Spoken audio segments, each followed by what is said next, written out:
2015 सम्भाषणसन्देशः बालमोदिनी कर्तव्यपालने विघ्नः मनोजकुमारः आङ्ग्लानां शासनकाले एव महादेवगोविन्दरणडेवर्यः श्रेष्ठन्यायमूर्तित्वेन ख्यातः आसीत्। तस्य निर्णयाः पक्षपातरहिताः न्याय्याः च भवन्ति स्म।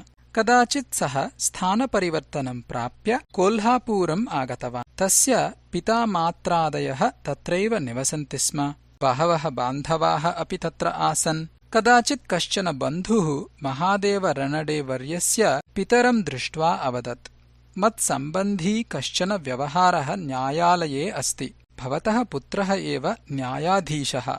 सः व्यवहारः मदनुकूलतया यदि भवेत् तर्हि अहम् उपकृतः स्याम् इति। पिता महादेववर्यम् आहूय अवदत्, पुत्र, एतस्य व्यवहारं श्रद्धया पश्य, एतस्य निवेदनं सफलीकुरु इति।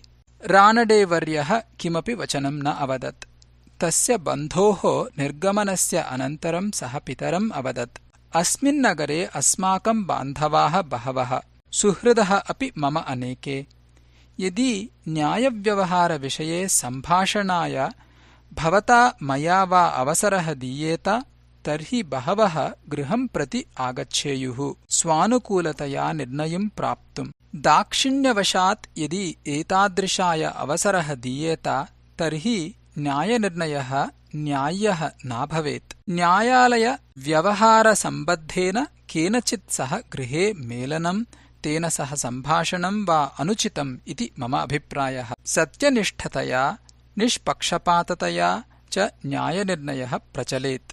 मम कर्तव्यपालने भवतः अपि साहाय्यम् अपेक्षितम् एव। पिता साश्चर्यं पुत्रस्य मुखम् अपश्यत्। विधेयः पुत्रः मम वचनं निराकुर्यात् इत्येतत् न चिन्तितम् आसीत् तेन। तावता महादेवरानडेवर्यः पुनः अवदत्, यदि कर्तव्यच्युतिः भवेत् तर्हि मनसः अशान्तिः स्यात्, ततः शरीरस्वास्थ्यस्यापि हानिः भवेत्। एतत् सर्वं किम् इच्छति भवान्? एतादृशाः प्रसङ्गाः अत्र पुनः पुनः आगच्छेयुः इति यदि अस्ति तर्हि अहं चिन्तयामि स्थानपरिवर्तनाय प्रयासः एव वरम् इति। यत्र कर्तव्यपालने क्लेशः स्यात् तत्र स्थितिम् अनुचितां मन्ये अहम् इति। एतत् श्रुत्वा पिता अवदत्, पुत्र, स्पष्टवादितां श्रेयता भवता युक्तमेव उक्तम्। मत्कारणतः अस्मत्कुटुम्बसदस्यानां कारणतः